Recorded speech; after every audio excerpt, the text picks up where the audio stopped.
I can't walk on the ceiling. Oh yeah, got me dreaming, dreaming in colors I never dreamed. Oh yeah, I let you in deeper than I let anyone else before. Fell in love with my broken pieces, took them all and made them yours. Didn't know what my heartbeat needed, skipping out, no I can't keep score. When I lose my breath, boy, you got me breathing. Oh, every little thing you do, every time you hold me, take me higher, higher. Every little thing you do, every time you hold me, take me higher, higher. Oh,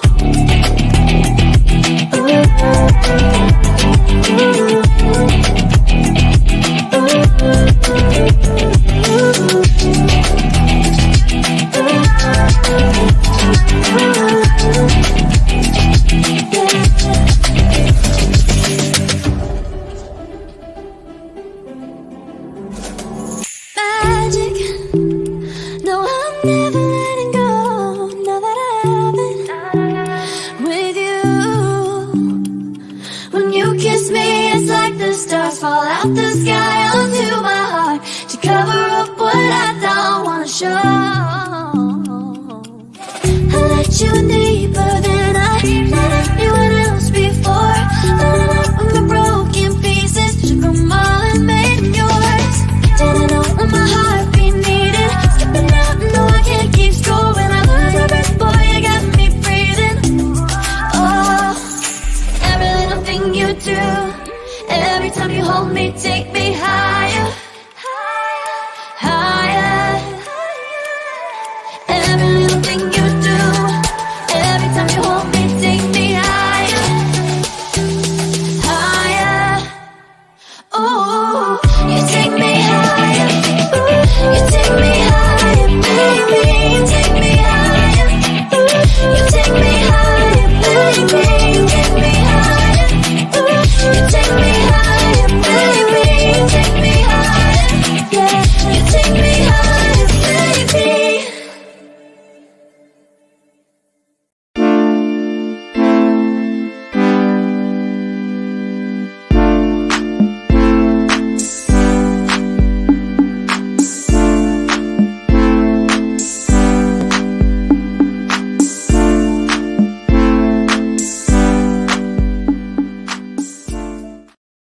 Welcome to Radical Truth to Power, the progressive news show with Let's Be Esri. I am your host, Marlon Clyburn, along with Anna Hart and Tracy Carson. And on today's show, as you saw the title, we are going to get into what I was going to do last week, but we, as this show goes, we always flies off the deep end. But we're going to get into more allegations against Clarence Thomas, and we're going to get into allegations against his wife, Jeannie Thomas, or however you say her name. Jenny Thomas. We're also... I had a cousin, I'm sorry, but I had a cousin, all of our lives we called her Jenny. Suddenly she wants to be Virginia. I'm like, I understand. Good move. We're also going to go ahead and look into the ex-Marine who, sorry but not sorry, killed a man on his subway while people just looking. And we're finally, and be honest with you, he's finally, let me rephrase I it. believe one person did say something, though. I know a lot of people did on look. Yeah. I'm going to look more into it since he had turned himself in, not arrested, and held out exactly right after he was arrested. But we're going to get into it, and I'm going to make that the last story because I guarantee you it's probably going to take up the whole hour. Second hour, we have Am I the A-Hole, Real or Nah, a Mafia video of the week, and Foxy's videos of the week. With all that said, how is everybody doing? I'm doing great. Happy Mother's Day to everybody's mother. If you have your mother, make sure you hold her tight because I tell you what, it rocks different when you don't have your mother. It feels different and it don't. This is a hard day for me, but I'll be okay. I don't even want to imagine. Anna? Yes, happy Mother's Day to all who celebrate. And doing pretty good. Had a little visit from my brother, sister-in-law, and youngest nephew. So,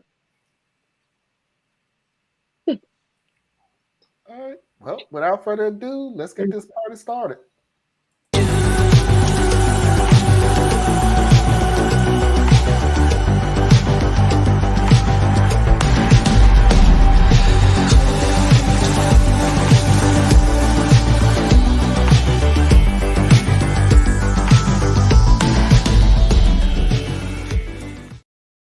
Well, let's just go ahead and jump into it so we can get it out the way. There are more allegations against Supreme Court Justice Clarence Thomas. In 2002, it was a $500 honorary membership to a club, $1,200 tires, and a $5,000 education gift for Mark Martin. And we're going to come back to that last one in just a second. In 2014, it was a $530 stained glass medallion from his alma mater, Yale Law School. In 2015, it was a bronze bust of Frederick Douglass, which was valued at more than $6,000. Those were some of the gifts that Supreme Court Justice Clarence Thomas listed on his public disclosure filings over the years, in keeping with post-Watergate federal disclosure laws. While each of those reported items could raise some eyebrows on their own, they are not even the most interesting parts of Thomas's disclosure forms. For that, you have to look at what is missing from those forms. In the past month, ProPublica has reported on a litany of items, on trips and on payments for real estate that Justice Clarence Thomas accepted as gifts from Texas billionaire and Republican megadonor Harlan Crow, gifts that Justice Thomas routinely failed to report. If you add up all the dollar amounts from ProPublica's reporting, the gifts amount to more than $1 million, and none of it showed up on the disclosure forms over the years. Today, ProPublica is out with new reporting about more money, this time tuition money that Crow paid to the schools on behalf of Justice Thomas's relatives. Or relative. In the late 1990s, Justice Thomas took custody of his grandnephew, a man named Mark Martin, at that time a child. By the early 2000s, Thomas decided to send Martin to private high schools, and Harlan Crow stepped in to foot some of the bill. According to ProPublica, Crow paid Martin's tuition at 2 different schools, though the duration and the total sum of those payments remains unclear. In a statement to ProPublica, Mark Paoletta, another longtime friend of Clarence Thomas's, said Harlan Crow paid 2 years' worth of tuition at those schools, which would amount to about $100,000 of undisclosed tuition gifts. While NBC has not independently verified this reporting, Crow responded to ProPublica with a statement about how he supported tuition for many kids, and he did not deny the reporting. Now, Crow wasn't the only person who offered Thomas tuition money. Remember, there was that 2002 financial disclosure form where Clarence Thomas reported a $5,000 gift for Mark Martin's education. That gift, that $5,000 gift, was from Earl and Louise Dixon, the owners of a Florida-based pest control company. As ProPublica reports, Thomas was very careful in accepting and disclosing that contribution. According to 2 journalists who wrote a biography of Thomas, at first Thomas was worried about the propriety of the donation. He agreed to accept it if the contribution was deposited directly into a special trust for Mark. And yet, when it came to Harlan Crow, a multi-billionaire with an avowed and articulated interest in swinging the judiciary to the right, Justice Thomas stayed silent. So let's get something perfectly clear because I can hear the gaslighting a mile away. But he did report stuff. He did. You see that he reports stuff. I want you to notice what he is purposely not reporting. And it has always seemed like what he is not reporting comes from Harlan Crow. if you're keeping count, this is allegation number 3. And all 3 allegations are connected to Harlan Crow. All 3 of them. So what is it about Harlan Crow that just stops this dude from reporting it? Is it because he's a billionaire? Are these not legit? There are some questions that need to be answered. Also, please stop saying, well, they really don't have to tell where they get their gifts from. Okay, so you like a Supreme Court that takes bribes.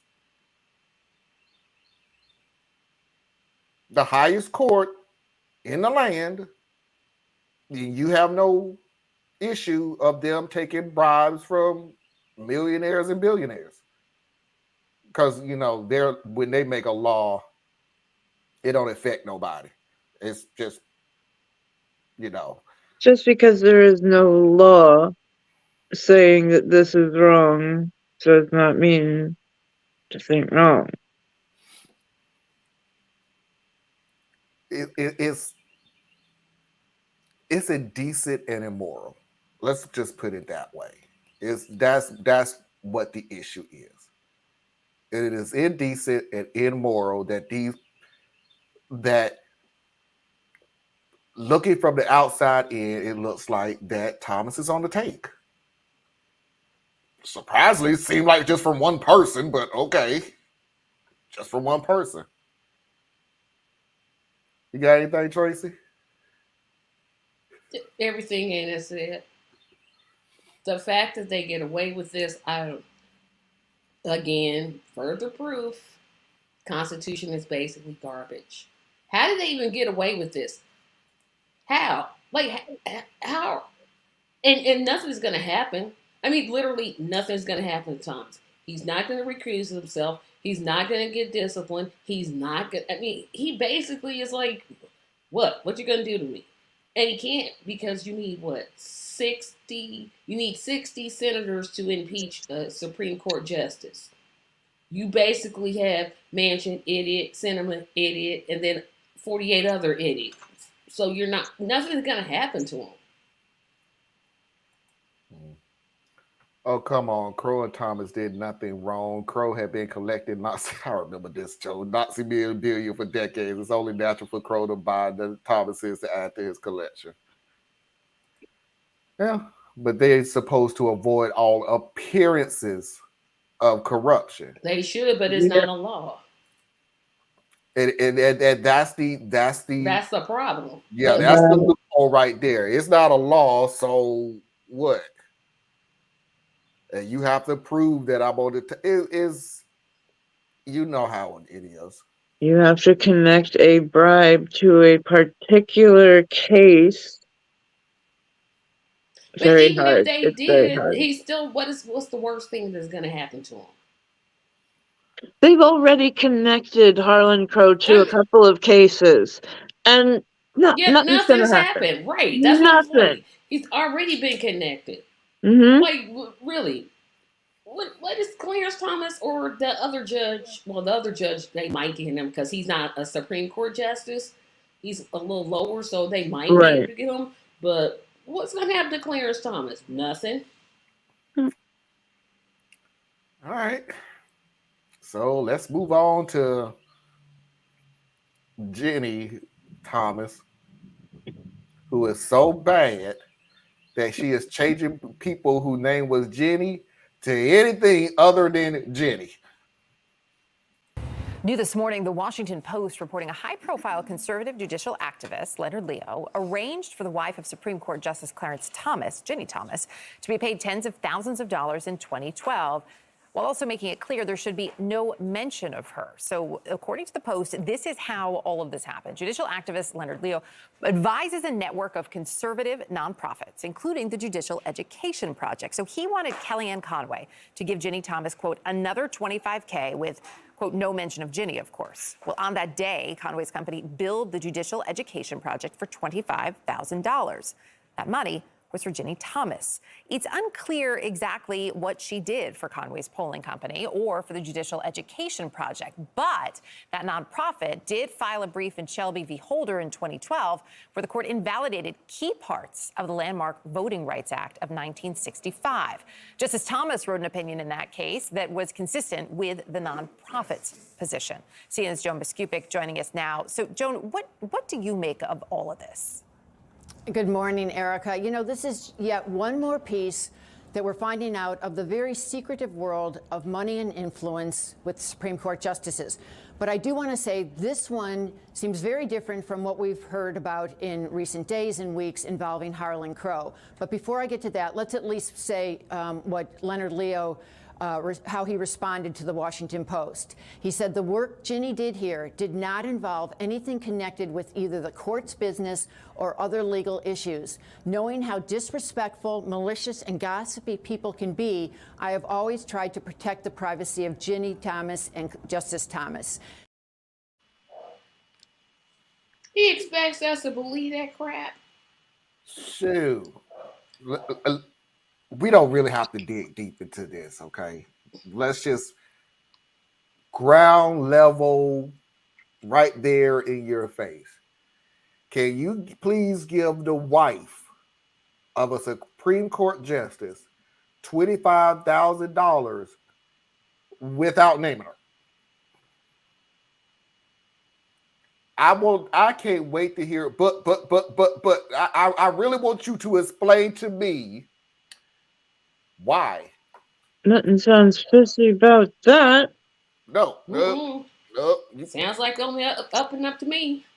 Nope. Can't get no more deeper than that. Let's pay the wife of a Supreme Court justice $25,000. Oh, by the way, can you make sure that her name don't show up in any type of record? Please make sure that she is not connected to us in any type of way. Matter of fact, don't even put her name on any paperwork. Just put the $25,000 in small bills in the envelope and just slide it across the table with your hand over it and just pretend that you passing salt or something. What are you protecting here? And I love the Freudian slip in the first clip where she was supposed to say that they were getting gifts, but she started to say grifts. Yeah. It's on your mind. Sometimes you can't help it. You really can't help it. Here Hey, what's comes up, that. everybody? And yes, happy Mother's Day to anyone out there who's a mom. Thank you, Parker, and welcome. And thank you, Parker, for showing up on time. Not really. I'm just messing with Hey, he's Parker busy. he's doing better. He used to come in like in the second half. I feel like ever since like a month ago, each week there's a new corruption scandal involving a member of the Supreme Court or their family. Basically, it's Surprising enough, I haven't had one this week. So surprisingly. Oh, no, there's another one with Harlan. There's another justice that he's trying to buy off or has bought off. I can't think of the man's name. Oh, really? Supreme Court? Not Supreme Court, but this is another justice. Oh, man, I mean, still bad. And there was a thing with Justice Roberts and his wife being invited to some like fancy schmancy gala dinner or something. I'm like, and he never reported it. Oh, I didn't hear about that. I'm not surprised. I am not surprised. I'm not surprised. Excuse me, I have to go put on my hip boots because if this Thomas BS get any deeper, I'll drown. Go ahead and put your boots on and leave it on because I'm pretty sure this is not the end of it. Get the waiters. This is the beginning. You may want to put on some goggles. Ew. Anyway, let's move on. I'm not even going to give no introduction to this because it's rougher than what it needs to be. That's the Marine veteran who put a man in a chokehold on a New York City subway, resulting in that man's death. He was put in handcuffs as he was arraigned today at Manhattan Criminal Court on one count of second-degree manslaughter. Stephen Fabian reports this is a case that's prompted strong reaction around the country. The Marine veteran who choked a man to death on the subway in handcuffs. Daniel, what do you have to say about the charges? Daniel Penny appeared in court charged with manslaughter. He said nothing in court, but his attorney called him a pillar of the community. Bail was set at $100,000. He was released minutes later. He's dealing with the situation with the sort of integrity and honor that is characteristic of who he is, characteristic of his honorable service in the United States Marine Corps. Networks broke into morning programming to carry 24-year-old Penny's surrender live. Daniel, do you have any comments? Penny restrained 30-year-old Jordan Neely, a Michael Jackson impersonator who was acting erratically, using a chokehold that proved fatal. Dante Mills, the family's attorney, says Penny should have been charged with murder, not the lesser charge of manslaughter. Jordan Neely entered that train. He hit the train wall when he came in. He stood in the middle of the train car, said he was hungry. He needed food. He wasn't going to take no for an answer. I don't care if I die. I don't care if I go to jail. I'm just done. I'm tired. I'm hungry. He took his jacket off and threw it to the ground. Daniel Penny came from behind him and choked him to death. Neely's father and aunt were at the press conference but did not speak. But the lawyers for the dead man's family say he didn't deserve to die. What do you say to some subway riders who may be afraid to step in during a similar situation after these charges? It should not be on the civilians to have to figure out how to protect themselves. The duty rests with the Transit Authority and the MTA. Daniel Penny's lawyer says his client was trying to protect himself and others.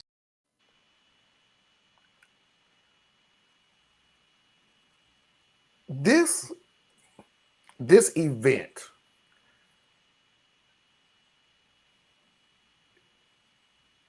it has so many. This one event shows so many levels of the wrong of this country in one event. Was there racism or bigotry involved into this situation? Maybe.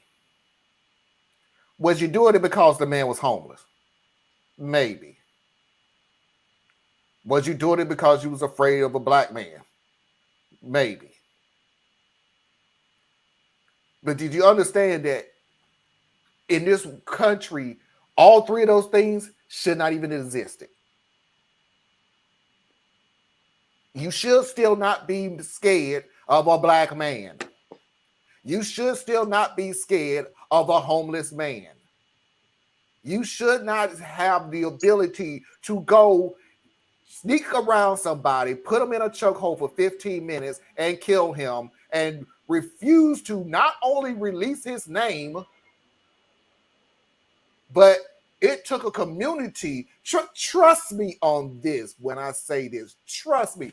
That dude wouldn't have been arrested or turned in, or however you want to say it, if his name wasn't released. And guarantee you they did their damnedest to make sure his name was not released. And was it released by the police? Nope. The community had to get involved to bring this type of justice. And what's the justice that we have? Manslaughter. Now, should it have been manslaughter? Hell no. Of course not. But now here's the fourth part of this country. There's a difference between law and justice. Justice would say this dude need to be charged with, at the very least, second-degree murder. The law is going to say, no, it doesn't live up to the act does not show that premeditation of second-degree murder. It does live up to the state of manslaughter. So I said all that to say this. For whatever argument that's going to come everybody's way, remember that those are the goalposts they're going to move. It's not racist. It's not because he was homeless. It wasn't because he was a black man. Y'all can miss me with the whole he was trying to protect himself and others, because I'm still trying to figure out how the hell was you protecting yourself if you came up from behind him and choked him? So what danger was you in? Try to help me help you. What danger was you in if you're capable of go behind somebody and choke them out? But you was protecting yourself and others. Now, granted, I didn't hear anybody say they felt like they was in danger. That'll come later. Believe me, this is going to be said in court because, yeah. But all that, this one event culminates every effing thing that's wrong in this country. That one event. Pick whatever reason that you want for that event to happen. I guarantee you're probably right. Anna? In the Marines, you are taught that a sleeper hold should not be held for more than 30 seconds. Otherwise, you risk killing the person. And gee,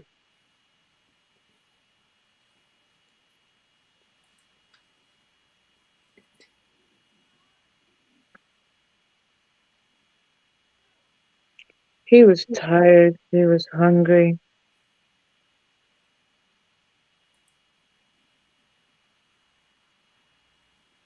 That's it.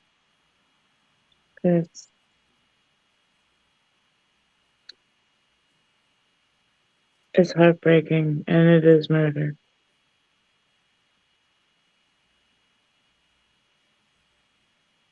Uh-oh, I think Anna froze. Anna's froze. All right, Tracy, go ahead. Anna, if you can hear me, you're frozen on our end.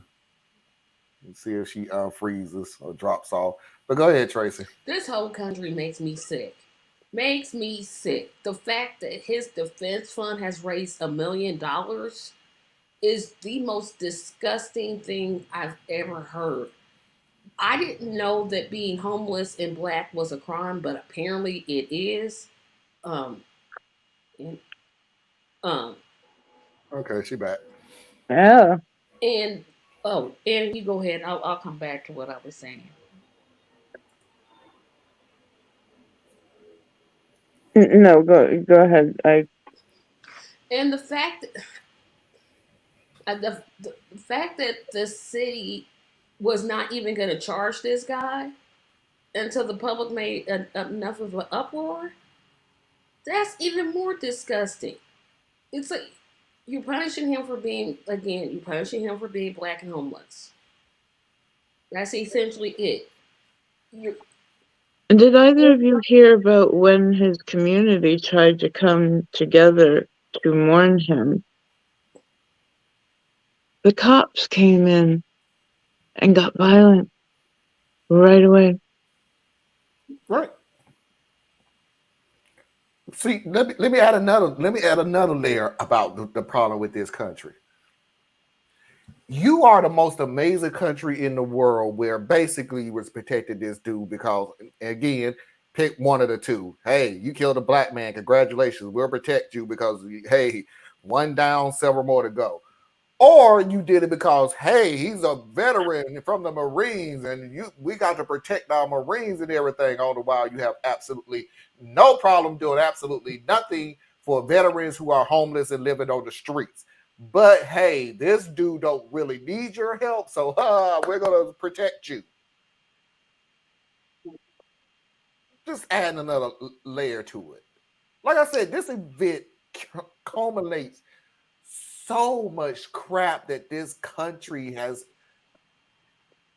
minorities have to deal with day in. We complain too much, Marlon. If we would just know our place and keep our mouths shut. I said I will meet you halfway. I will keep my mouth shut if you stop killing my people. I'm meeting you halfway. I think it's a great deal.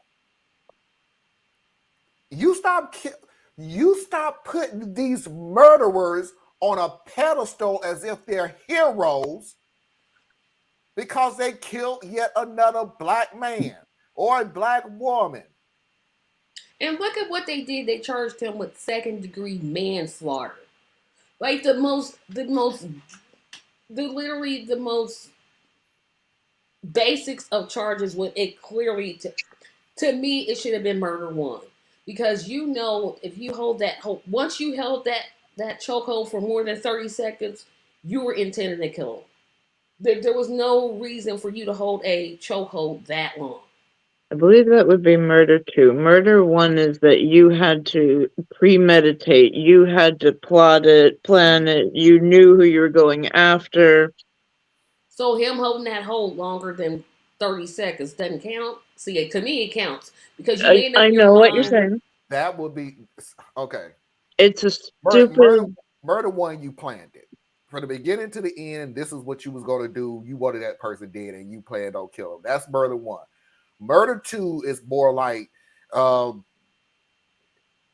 you didn't purposely go out of the way to kill that person, but you actually didn't even stop yourself either if it happened. So that's why I said murder 2 for him. Yeah. Like, you didn't go, I don't think you put him in the chokehold. That was your plan all along. You didn't, at that point in time, you didn't know who that guy was. But murder 2? Yeah. Mm-hmm. Manslaughter shouldn't even been considered. Manslaughter is accidental death. Like, that's not an accident. Yes, it is. He accidentally killed a black man. I mean, it was an inconvenience. You don't accidentally put somebody in a chokehold for 15 minutes. It's not an accident. It's not an accident. You can't accidentally do that. But then again, we're talking about a country who put Kyle Rittenhouse on a freaking pedestal for going into another state, so blah blah blah and everything. And his mother drove him there. And his mother drove there, so he can watch. So he can wash graffiti off of buildings, even though he had no rag, no soap, no nothing else. But had a gun. The only thing he had was a rifle. So, but what else would you expect from this country? Yep, that's why I said, I hate to be Debbie the Downer. I don't think he's doing any jail time. I literally don't. I can't see it. I want to be wrong so bad. This is where the Department of Justice needs to step in and get some more charges, but that probably won't happen either. He's going to walk. He's going to go on Fox News, be the darling, be the conservatives. He's the hero, blah, blah, blah, blah, blah. Yeah. If he does 2 years of jail time, I'll be like, I was wrong. I want to be wrong. Let's make it clear. I want to be wrong. He needs to hold 15 plus some federal charges. Okay. Yeah. And the fact that they weren't even going to charge him, they weren't even looking for him until the public had to make them look bad, essentially, and force their hand. What does that say about them? And the mayor, and I won't get on the mayor of New York. Oh, no. I mean, I know we think we all have terrible mayors. But New York, I'm not sure. I'm like, I think y'all is right there at the very top. I'm glad I'm not there anymore. I mean, the last mayor I remember was actually a good Cuomo. The father, Andrew.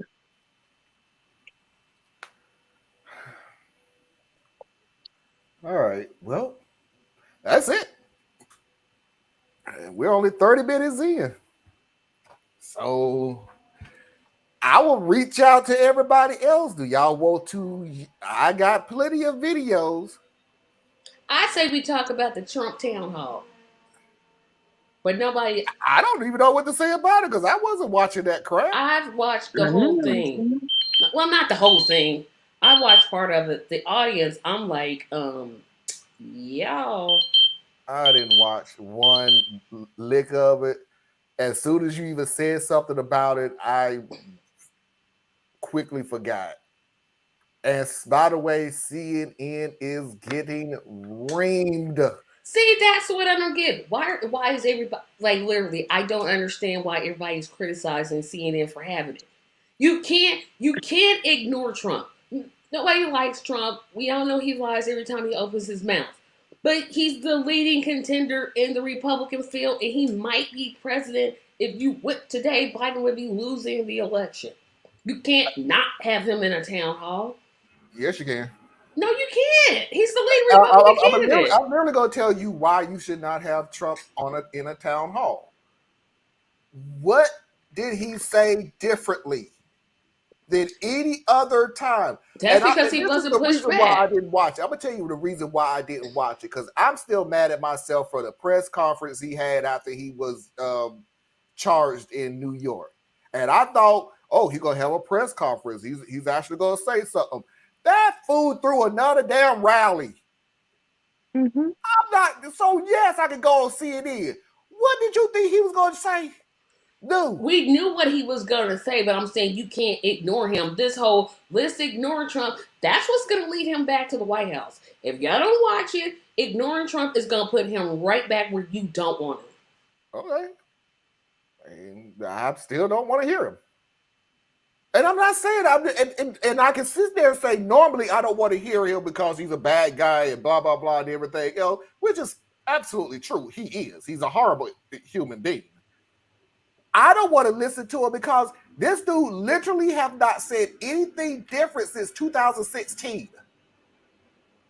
It was whatever the it is that he comes up with that works, he says it over and over and over and over and over again. It is exhausting sitting here listening to this dude. He's not said anything since whatever he did at the 2020 election is the same thing he said 3 years later. Nothing different. The only thing that he says different is whatever new that doesn't happen to him. And even then, it's not even anything new because he's just going to say, it's fake, it's phony, it's not real, it's fake news, blah, blah, blah. They always after me.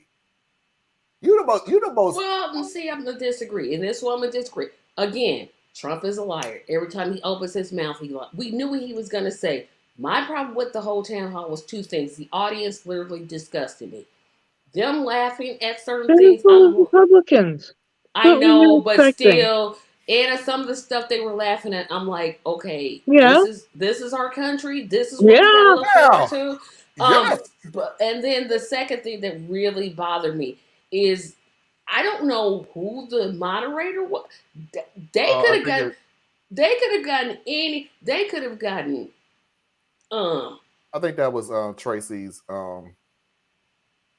thing. Something that her alarm. Oh, my phone. Yeah, my glucose alarm. She didn't do any type of pushback. Because if you watch one segment when he was to my E.G. and Carol, he started off the sentences like, "I've never met this woman. I don't know her." Then in the exact You're in pictures with her. No, in the same statement, like almost within the same statement, he says, "Oh, well, we were hugging and kissing." But you just said she never asked the question I would have asked, like, didn't you just say that you didn't meet her? Did you meet her or did you not meet her? Which one? She didn't give any pushback. And I don't know if that's CNN's movement to the right. Like, if you're gonna do a town hall, you got to get somebody that's gonna push back. That was my main problem, and they just didn't. They got nobody to push back. No, it was like, okay, whatever you say. And that was by design. They're not trying. They're not going right. They're trying to, in my opinion, which it's gonna end horribly. They're trying to capture what Fox lost when Tucker Carlson got fired. They're trying to capture that audience. So they're not moving right.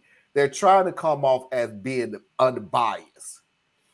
Like we're back to the original No, they've No, I'm moved gonna to tell the you why right. it sucks rocks, because they're two-sided every situation. That's what they try to do. Everything has two sides, which is the most utter BS known to mankind. Sometimes it is what it is. There's not always a two side to every freaking thing. CNN has a Trump fetish. They know They do. that they put him on, it will get them ratings. And their ratings have tanked in the last year. Now, I wonder why. I understand what both of you are saying, because Tracy is right. He is going to be the Republican contender for president. Period. Yep. Don't want it to be, but hey, it is what it is. No, she didn't push back. It's like, she did not push back. Not in my opinion. She did it a few times, but especially that question on the E.G. Carroll thing. Oh, I wish I had been the one that did the interview. Oh, I would have pushed back. Probably would have got fired, but hey, oh well.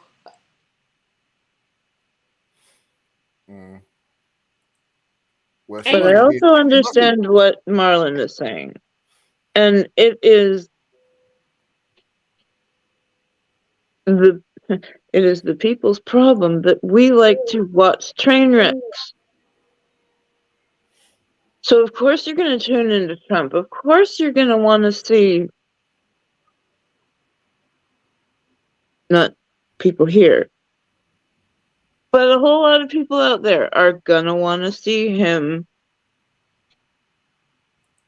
say the things so they can get angry. It did make me angry because he said pretty much what I thought he was going to say. It made me angry like the Democrats are all whiny about him. Like, have you ever thought of having your own town hall? Have you ever thought of that? I mean, you've closed the debates, running a so better those are candidate? those aren't going to happen because you're a coward and you don't have a record to run on. But hey, I'm not going to get into that. But have you ever thought about having your own town hall? Stacked the audience with Democrats? It's a thought. Trump wouldn't even talk at his own. I'm talking about the Democrats. I'm talking about the Democrats are complaining, oh, they shouldn't have had it. I'm like, well, have your own. Biden is the president of the United States. He could hold a press conference every single day and somebody's going to cover it. Yeah, it's true. And America especially love to watch train wrecks, and I'm the sort of guilty of that as well. I watched the town hall too. What did Diaz call it? Tragedy porn? You just love to. But you can't. Well, I think he said that more about the killing of unarmed black people. That's tragedy porn. Because it took me a long time to watch to get that video of the killing, because they were showing the video, and I'm like, why are you showing the freaking video of this? I don't want to see this. But if we keep this whole ignore Trump thing, it's not gonna work. It's just not. It's I'm not not. ignoring them. I just don't want to see them. Right. We're not ignoring the fact that we know exactly where he's positioned to go. We don't have to watch every single town hall because, yeah, we do know what he's going to say. He goes through all of his greatest hits. That's it. That's what I'm saying. I'm not ignoring him because if I ignore him, he's going to go away. I'm saying I'm ignoring him because he's not going to say absolutely anything that I haven't heard already. That's where I think the problem is. And let me explain what I'm getting at. You know he's going to lie. What you do is you knew CNN was going to have that press conference. What you do, you don't even have to get Biden himself. You can get, I don't know, Gavin Newsom, some Democrat to say, hey, he lied. Here he lied. Here he lied. Here he lied. Here. That's all I'm saying. That'd be good. You know he's good. It's like when the president gives his address, there's always the opposite party response. That's what you do. Every time he talks, you respond like he's lying. He's lying. This is how he's lying. But Tracy, here's my issue. We've already done it. When I tell you that he says the same lies over and over again, I guarantee you can look through all our videos and find out that we already said he lied on this and this and this. I'm not saying us. I'm saying the Democratic Party. I want the Democratic Party at this point to do absolute something. I don't even care anymore. That's what I'm saying. Why can't point there? Oh, this is atrocious. This isn't journalism. No, I'm sorry. When there's a town hall for primary elections, there will always be voters out from that specific party in the crowd, since they are the only ones who can vote in primary for the most part. Right. It was his mega coming out party. And I'm saying the Democrats could do the exact same thing, except for pack the audience with Democrats. They could. They could do exactly the same thing. And this is exactly what I know Trump is going to do. Have you noticed that they only put their people in the audience? Oh, we don't care. What are they afraid of? Are they afraid to face the ramifications? Now, that's what the Democrats should have did with Trump. Instead of criticizing CNN, that's what they should have did. They should have said he packed the audience with his supporters because he's afraid of the truth. Boom, that's it. That's how you win independence, because that's what this election always comes down to, supposedly. Mm-hmm. All right, everybody. We're going to go ahead and go into the second hour. So we're going to take a 3-minute break to reboot and refresh, and we'll see everybody on the other side. So stay tuned.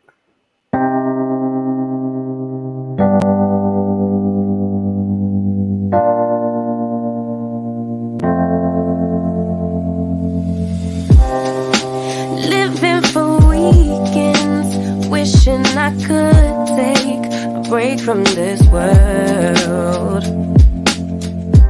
Running on a hamster wheel, but searching for something I can't feel. I just wanna be a lost girl and fly. Take a breath, feel my wings spread, levitate above the ground and make eye contact with clouds. Now I'm rising, I'm soaring above it all. I just wanna be free, finally, I wanna be free, I wanna be free, finally, I wanna be free,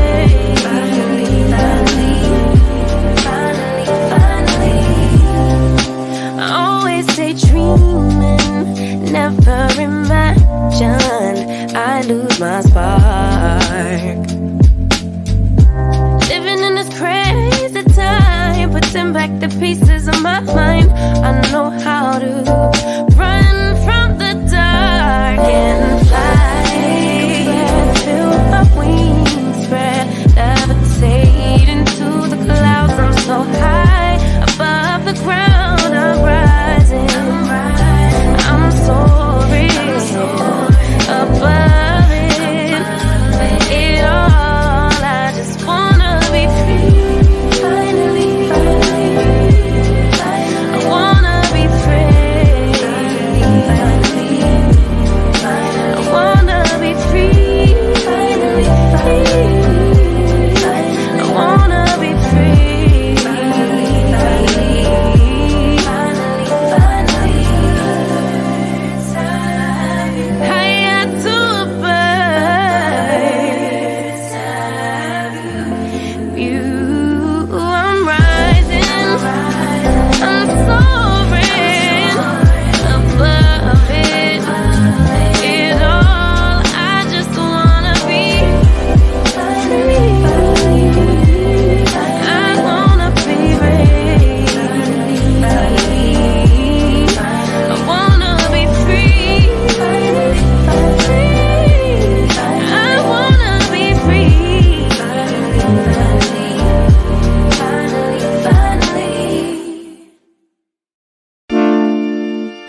are back, and as usual, let's go ahead and pay those bills.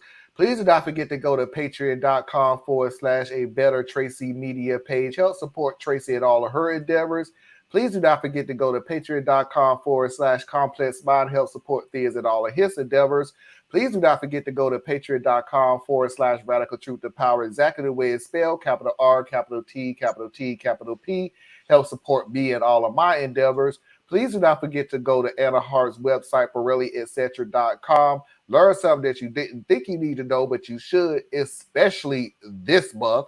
And as always, you can reach me at radtp@outlook.com. That's RADTP@outlook.com. And the TP is to power, not toilet paper. I was just gonna say you got your mojo back, but then no. Nope. Because I remember what happened yesterday. It's the TP part against me. Am I the a-hole?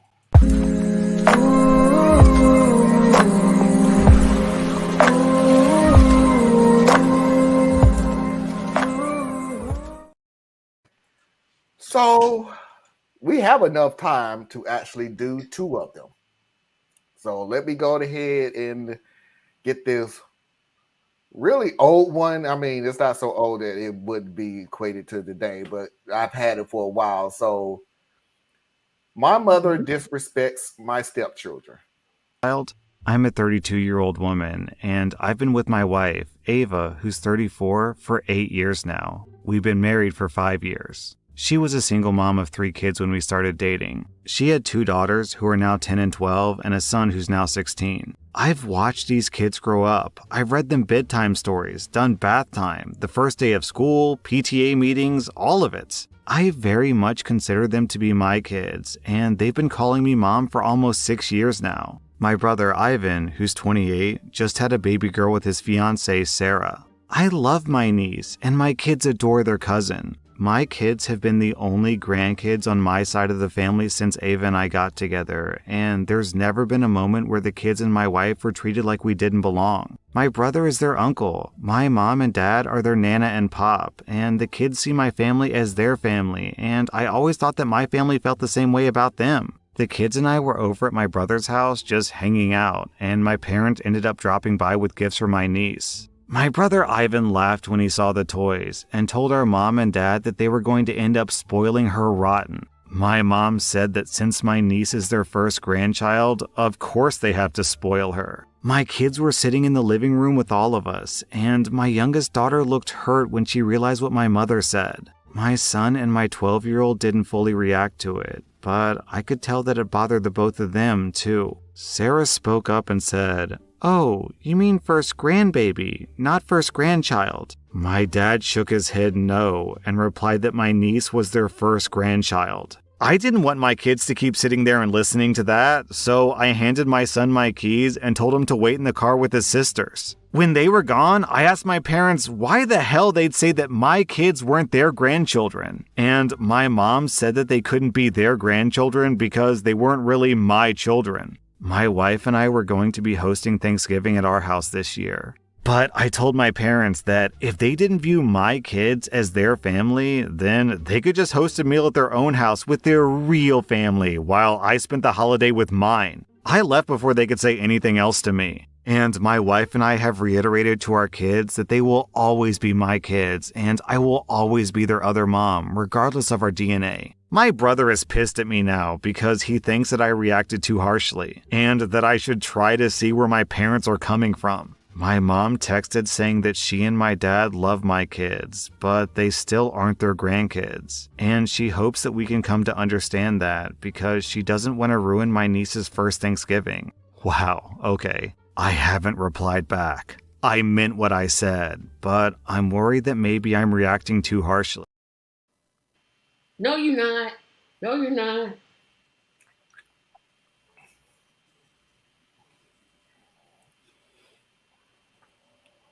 I really honestly don't have to go first every time. Y'all can jump in.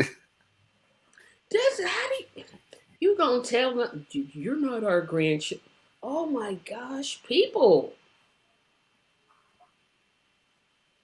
we love them, but they're not. What the? This is your nomination for worst people of the year, right? No, that's bad, but it ain't the worst. Right. Trust me, I haven't came across one in a while, even the blatant psychopath, but I mean, he's up there, but it's too many questions to be asked, so I can't put him on there yet. But okay, here's the deal. I only have one biological child, and I say biological. That being said, I have 5 kids. You are going to treat each child as my child. Period. There will not be a discussion on it.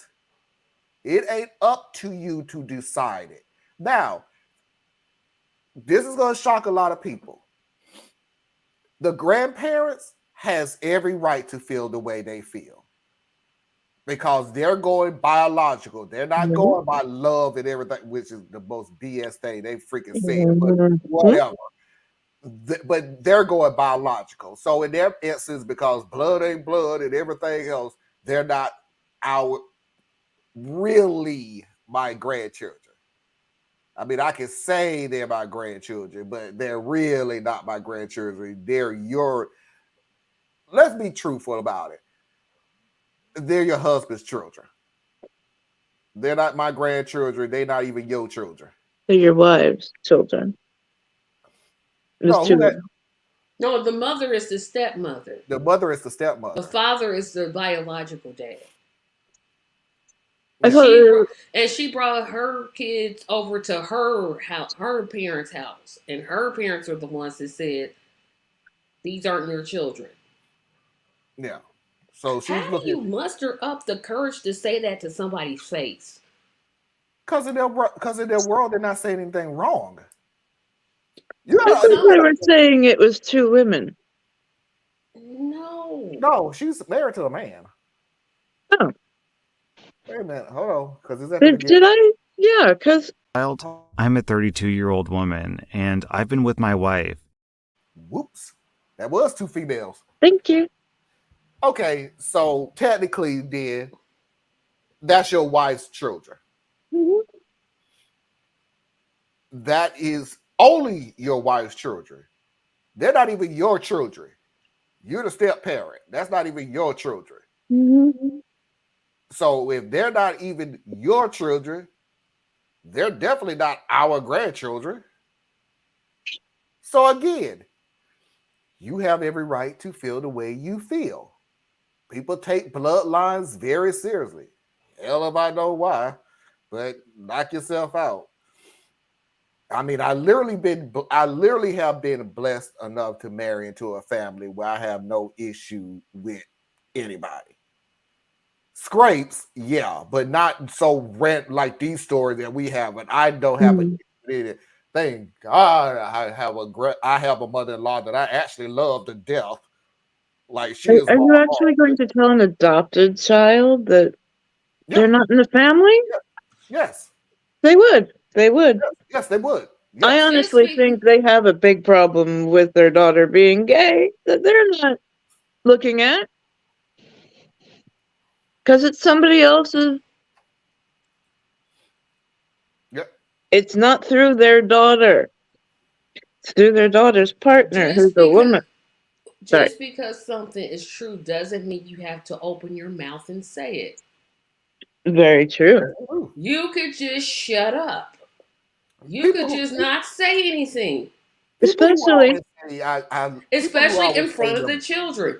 You said that in front of them. In front of them. You didn't even have the decency to say, we're just, oh my gosh.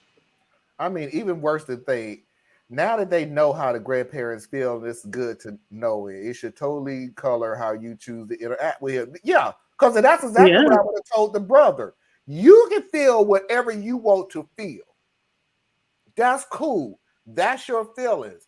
But that's not what you want. What your you child want wasn't is negated. my children and then everything is kosher. Like everything is cool, that nothing will change. And I'm telling you, point blank, period. Not only do I disagree with what you are saying, but if I was to pretend like everything is cool, then I'm agreeing with you. Mm-hmm. And I'm not. And I'm showing you why I'm not agreeing with you by not dealing with you anymore. Because if you're willing to say this in front of my children, I don't want my children around you. Let's go ahead and squash this while they're still young. Emotional abuse. Why would I deal with this for more years? I'm just asking the question. Why would I deal with you for more years so you can be more destructive to my kids? Mm-hmm. Oh, why would I do that? This reminds me of the story you all had a while back when an uncle would only give gifts / money to his uncle / niece who were biologically his and left the other adopted kids in the family. You know, I did think of that. It's the Mm-hmm. same thing. It's the exact same thing. It's the exact same thing. You want to not have to deal with the non-blood related. You don't want to deal with the non-blood related kids. And that's cool. But I don't have family. to deal with the blood related mama. You should be cool with that too.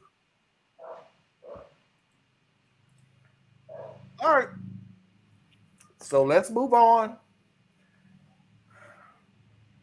This sounds like a story that I did before, and it's not. I promise you it's not. It's similar, which is kind of creepy that there are more people who think this way, but I promise you it's not the same story. I'm a 57-year-old man, and my daughter, Jane, who's 21, has recently been accepted into the university of her choice. Now, me and my wife, who's 55, are glad with this news. The only thing is that Jane got accepted to do an English degree. Now, Jane, compared to her two brothers, Mark and Leo, who are 28 and 30, was quite late in applying to university. When me and my wife asked her to apply at 18, she claimed that she wasn't ready and wanted to have a little rest. A little rest being going out with friends and traveling the whole of last year with her boyfriend. It should be noted that I supplied Jane with all the money needed for her little rest. Now, me and my wife hold nothing against Jane for doing what she did. She's young, and young people live to explore and do what they do. However, before me and my wife allowed for Jane to do her thing, we made her promise that when she did apply to university, it was for a degree that was worth it. Jane was going through a weird phase where she wanted to be many things that were more on the creative side. Fast forward a year later, and we find out that Jane's gone behind our backs and applied for an English degree. Both Leo and Mark pursued medical degrees and are now very good, well-paid doctors. One would think that this would motivate Jane to go down the same path, but instead, she decided to be herself. I sat down Jane last night and told her that if she decided to go through with the English degree, I wouldn't support her at all, and that she would have to take out her own student loan. At this, she began crying, claiming that I was the worst dad ever and had always favored her brothers over her. Now, this is totally incorrect because I literally paid for her travel all of last year. My sons think that I'm being too harsh and that I should simply support Jane regardless of what she chooses. But is it too much to ask of my daughter to follow through with an actually useful degree? Okay, he's the a-hole. He's definitely the a-hole. How you Why did you pay for her travels? You obviously have a problem with it. Sorry. An English degree is not a degree. Okay. So she can't be a school teacher, an author, a consultant. What? Dude, everybody is not meant to be a doctor. It's not for everybody. Some of us are creative people. We operate in the creative side. Now, I know you want to be you. Girl. You got to be your brothers. And you're wondering why she is fucking.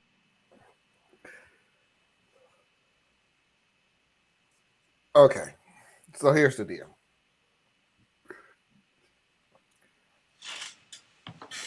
You want somebody so bad. No, let me just be realistic.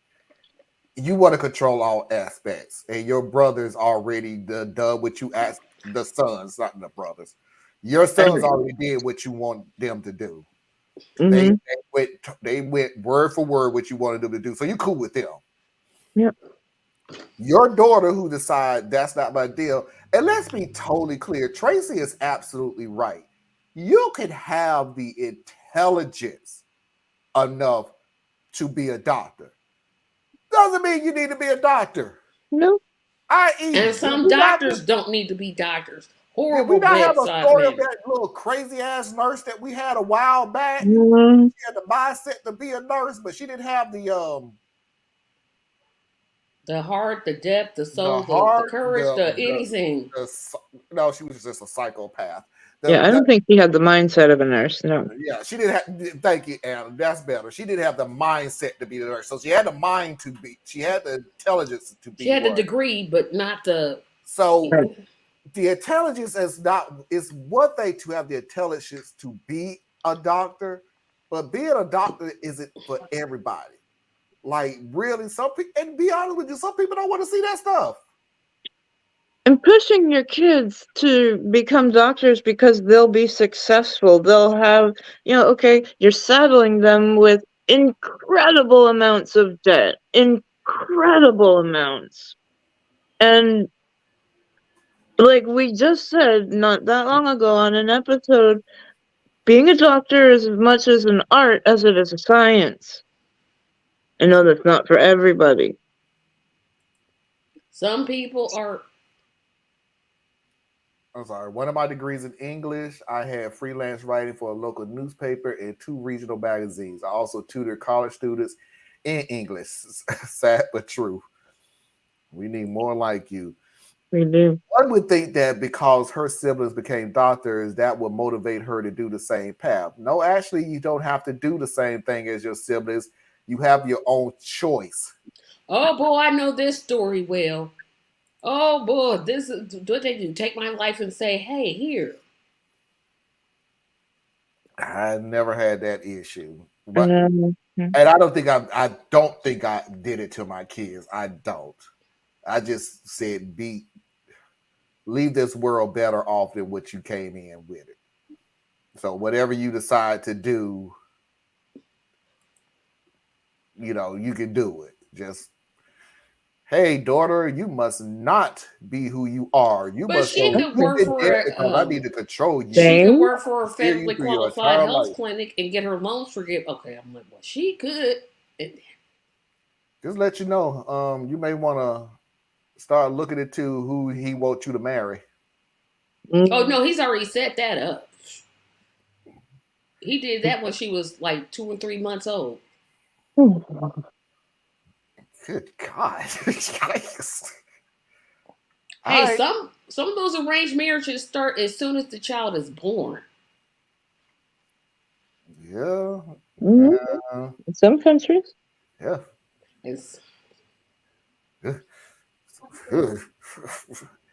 Anyway, let's move on to the next story. Psych.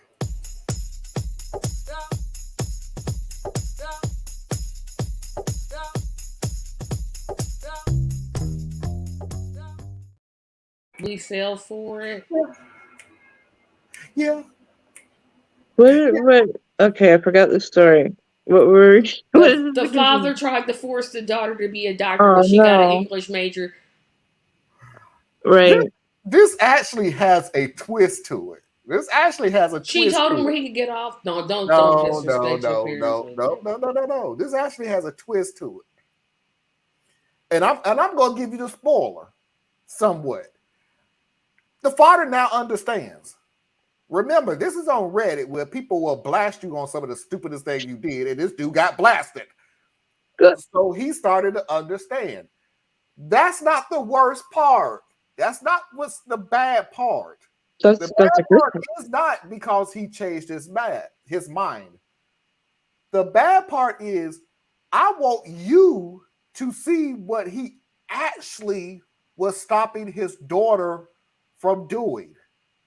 Almost 3 weeks later, OP posted an update. I'd like to start by saying that I appreciate all the comments that were given, however unpleasant they were. They helped me understand that I was in the wrong, and some provided me with advice on what I should do if I wanted to keep in contact with my daughter. I realized that I was living too much in the past, and I wasn't taking into consideration how much things have changed in the last 30 years. My father worked as an artist and had little to no business. The only thing that saved my family from absolute poverty was my mother working in a supermarket. I guess I was afraid of these things happening to Jane. Now, I hadn't talked to Jane about her degree until last Thursday. When I brought up the topic, she confessed to me that she was ready to take one of the degrees that I recommended to her. I told her that there was no need, and she looked at me as if I was playing a cruel joke. I reassured her that I was being serious, and she began crying due to happiness. I realized that I may have been favoring my sons due to their obedience to follow what I asked of them, and I was punishing Jane for being herself rather than fitting into whatever I decided to make of her. Jane will be attending Oxford University later in the year? OP, your daughter got into Oxford and you almost shut her down? Wow. Okay. Sorry, I was shocked to read Oxford. Okay. To pursue her degree, and the relationship between us has never been better. I'm highly appreciative of all the comments on my previous post. They helped me see how much I was prioritizing financial gain over my daughter's well-being, something which should have never been in question in the first place. Blah, blah, blah, blah. You're still a control freak. No. My daddy was poor. So was mine. No, I completely understand where this guy was coming poor. from. I wanted to protect her. Man, shut up. You were still a control freak. Blah, blah, blah, blah, blah. Here's the deal. I'm not taking away the action of what this dude did. The actions of what he did was bad. To find out that you actually were stopping your daughter from going to Oxford is even freaking worse, but I digress. What? Hey, dads, come here. Come a little closer. All dads and moms, because some of y'all are belligerent idiots too. If I don't care if your child is going into a janitorial studies, because if your child can get into Oxford, just like the other moronic dad whose child got into Cambridge, and you stop them from going, we're not talking about a very prestigious school we're talking about one of the top 10 schools in the world. 4 decades on end. Cambridge, It shouldn't matter though. Yale, she could have Harvard. went to community college. She could have went to school online. He's a control freak. Period. But I'm speaking from and Tracy, I'm not saying this to degrade you. I'm saying this because I have this experience. As a parent, you want the best for your child. It is a balancing act. You want your child beyond a shadow of a doubt not to suffer, but you also have to balance not trying to be controlling. It is a balancing act. And unfortunately, some of your experience in childhood and adulthood sometimes makes that decision too. That decision for them. So you have to fight the urge not to control them on certain things. At the same time, you just have this inkling of, I don't want my child to do something that she's doing or he's doing that I know they're going to suffer from it. I just know that they are. So you still have to talk to them. You still have to convince them, hey, maybe you, I don't know. Now, that being said, if your child gets into Oxford, shut the hell up. You let act like getting into Oxford, and I'll go with what Tracy. You act like she got into Oxford as if she got into community college. No big deal. And what's wrong with community college? It's cheaper. There is nothing wrong with community college. If I do then what I know now, community college and then straight into a 4-year college would have saved people thousands of dollars. Thousands. And is college really necessary? Oh no, I'm not gonna get into that conversation. It really depends on what you do. Honestly, no. I mean, if you want to be a doctor, yes. If you want to be a doctor, yes, you need to go to college. If you want to be a doctor, a lawyer, an engineer, a scientist, everything else, I put it to you this way. Do you need to go to college for certain things? Yes. Is the money worth going to college if you actually honestly have no idea what you want to do? Absolutely not. I tell you that, I'm 49, gonna be 50. I still can't tell you what I want to do. I'm like, oh no. Nothing wrong with that. See what everybody's with. Wait, so the father's completely fine funding the daughter to go do all this traveling and everything, but he's suddenly not okay with funding the daughter's education. English. He said an English degree was nothing. Like, no, because I'm gonna tell you what he was thinking. He was thinking, oh, if I pay for her this 1 year to go travel, then she owes me. And now she'll do exactly what I asked her to do. And hey, Marlon, you do realize that we used to love you, right? I know. I know. You love me, but you hate me, but you love me. I know. It just isn't okay to dictate and be this controlling over your child's career path. Sure, you can give them advice or suggestions, but this is way too far without money, withhold money because you don't like the degree that she chose. And it's true. That's absolutely true. And the funny thing about it is, I really want people, parents again, I really want parents to stop dedicating their money depending on the degree they get, because you do understand that you can change your major in college. It doesn't literally mean whatever it is that you went to school. I mean, I've heard stories of people who have changed their majors. I have many times a story where a guy went for computer science. He graduated as an engineer because he didn't like computer science anymore. It happens. Mm-hmm. You can change your major. So stop going by, you're going to school for what? It changes. Some kids, be honest with you, probably put down a major just to put down a major. Mm-hmm. They have no clue what they want to do, but they have to put down a major. So here you go. English, literature, history. And those are important. Those are important. And those are important. But then they go to school, their horizon is open up, and they figure, no, I'd rather go study more on this. So ease up on what they started to go into school for. How dare she pursue a degree that she wants to? I mean, next thing you know, she'll learn something. And when will it stop? Again, she got into Oxford. I'm saying even if she got into Oxford and she went all the way through with English and got an English major. She got an English major from Oxford. Holy crap. She can write her own check and do what the hell she wants to do. Jeez.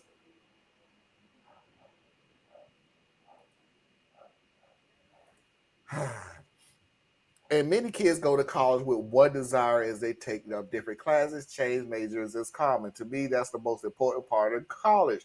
Learning different things, different topics, people, etc.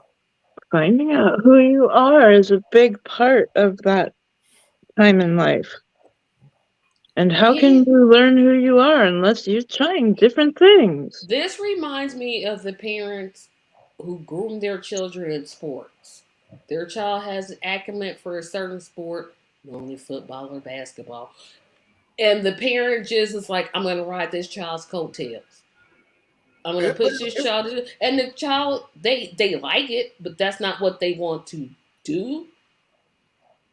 Mm-hmm. But yesterday we was talking about traditions and why I don't like traditions. So Tracy, I'm agreeing with you 100%. I'll take it one step further. The military families, the family that always has a military child, at least one person in the military every generation. Yep. So we are grooming you to always be in the military. Now, it's what they worse it in that. They already picked the branch. Yeah, they didn't pick the branch. You're going to serve in the Marines. Well, why You're going to serve as a Marine. Your grandfather was a Marine. I was a Marine, so you're going to be a Marine. And they could want to serve in the Army or not serve at all. That is a tradition. That was one of the things I was telling you about, Anna. That's a tradition. And we could go right back to college. Your granddad was with the college in North Carolina. I went to North Carolina. You're going to North Carolina. And they may want to go to Duke. Holy crap. The shit show that's about to happen. It's going to be huge. Yeah, it's like y'all can wait. It's going to be huge. This is why if I ever went back to college, which I don't really think I'm going to do because it costs too much. Well, one, I have to figure out what it is I want to do. I'm going online. Forget all this stuff about being in all this debt and blah, blah, blah, blah, blah. Too many people think that being in a richer upper class in society is the number one priority. It is somehow a failure to be anything less than that. Amen, yeah. Parker, tell it. And it's more than that, because what is upper and middle class for some people? House. You have to be a doctor. You have to be a lawyer. You have to be an engineer. You have to be a computer science. And you know how crowded the law field is? You know how many lawyers don't get hired? Yeah, I do know. And you know how hard it is to actually be a doctor. Like, everybody can sit there and say, I want you to be a doctor. And then you actually start getting to that thing and realize I'm way over my head. Or I just want to be a nurse. How dare you? How dare you be just a nurse? The majority of the people that works in labs at doctor's office start off as wanting to be a doctor and realize, yeah, this ain't for me. This not for me. Nope, I'm gonna go ahead and work in this lab real quick since I already got this education. Shoot, so I thought when I was little I wanted to be a teacher. Oh no, I don't. Nah. I never wanted to be a teacher. I do how bad I wanted to be a teacher, a firefighter, a police officer. What else did I want to be? A construction worker. Oh, I'm sorry. What was that last one? Construction worker. Oh, it's getting late. Tracy, look at the scholarships. There are thousands out there on so many different topics. You have to research. I got a ton of them. Some just for a few $100 up to $1,000. And trust me, Tracy, when I tell you one thing, it's a whole lot easier now that internet. Yeah, but I have to figure out what it is I want to do. Yeah, see, I gotta get past that part. I have like a bunch of interests. But that's the deal, though. I'm gonna give you this one, and then we're gonna move on. That's why you would go to community college. Yep. Not because it's cheaper, because it is, but that's when you do your elective. All your electives in community college. Get them out the way. 50-50 chance that while you're doing your electives, that what you decide to major in comes up. Yeah, because I thought political science, I thought social work, I was like, well, I'll figure it out. You will. And we'll be here to support you 100%. Real or nah.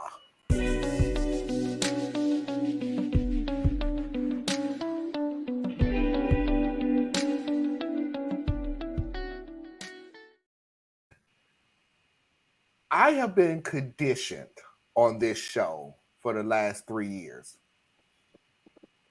to realize that these group of people figure any nice, sweet, kind, considerate story is fake. Sorry, but not sorry. Every time I put a sweet story up here, everybody, oh, come on, oh, that, come on, you know daggone well, blah, blah, blah, and everything else. So that's why I put this story under real or not. Now, disclaimer. It's a computer story. It's a computer repair story. And he's going to throw a lot of jargon out there, completely, utterly disregarded. It is totally not irrelevant. I kind of wish the guy didn't even put it in there because it's totally irrelevant. So please do not think that you got to know exactly what it is that he's saying about the computer that he's fixing to understand what the meaning of this story is. Don't do it to yourself. It is totally irrelevant. It doesn't care. Whoosh it over your head, whatever. Not important. It's the ending that's important. And then we'll come back to discuss, is it real or not? Okay, so this is actually a really good story, meaning it has a happy ending, and I've told it before, but in my entire career, this is probably the most fulfilled and happiest I've ever felt in helping out a person that was computer illiterate. For about 4 years, I worked at an Apple retail store as a Mac genius. This would have been 2006, early 2010, and though I'm not sure how stringent the requirements for hire are now, at the time, you really did have to know a good bit about troubleshooting and hardware repair to get the gig. In fact, I spent a few weeks in Cupertino as part of my initial training. Anyway, I worked at the Columbia MD store, R168 if I recall correctly, and I was taking appointments like normal. This lady comes in with a G4 iBook, one of the very last, I think it was a 900 MHZ model, and cannot get into the computer. Simple forgotten password stuff, and she was very upfront that she wasn't good with computers, but the files on her computers were really important to her. Well, I hooked up a FireWire drive that we had an OS installer image loaded on and reset her password for the account. I noticed the account name was a man's name rather than hers, but didn't think much of it. Anyway, in order to confirm that the reset was successful and to ensure that her files were where she expected them, or to help her if she couldn't find them, as I was certain she had no idea what Spotlight is or how to use it, I booted the machine and logged into the account in question. I noticed something very strange right away. There were a bunch of folders on the desktop with very odd names. For example, there was a folder called I'm Thirsty, another called Hungry, another called I Love You, Thank You, etc. These things were all over the desktop. I double-click on one of them because I expect there are files inside. However, there's nothing in the folder, but when I clicked on the folder, the OS X voiceover feature immediately read out the name of the folder, I'm Hungry, or whichever one I clicked on. The woman started to cry, literally cry, and I assume it was because there were no files in the folder. I was preparing to console her and try to find her files, but she stopped me and thanked me, then explained. This computer was owned by her now deceased husband, who'd suffered a pretty severe stroke in the last year or so of his life, and to make communicating with his wife easier, he would click on a folder with the phrase he intended to convey. I'll never for the life of me forget what the woman said to me. She thanked me for giving her back her husband's voice. I have never in my life felt so fortunate to do something that I'd otherwise done 1,000 times and never considered as important, or even, if truth be told, worthy of my time. That I managed to make this woman so happy really made me rethink a lot of that job, and how important it was to people that aren't good with computers. I was like one of 4 Genie working that day, and so she could have been helped by anyone, but I feel incredibly lucky that I got to help her. So yeah, she was really bad with computers, but I must have spent about a good hour with her after she got a hold of her emotions, just walking her through the system, showing her stuff, teaching her how to back up pictures of her and her husband, etc. It's the most amazing thing I've ever done, and it is such an insignificant thing in itself. That is so real. That is so real. Tracy? I want to believe it's so bad, but it's just part of me just saying What? it's a little bitty part. What's triggering? The files, and she started. I'm like, okay, it's just something's not flowing right for me. I don't know what it is. I can't pinpoint it. That's real. Older people have trouble in just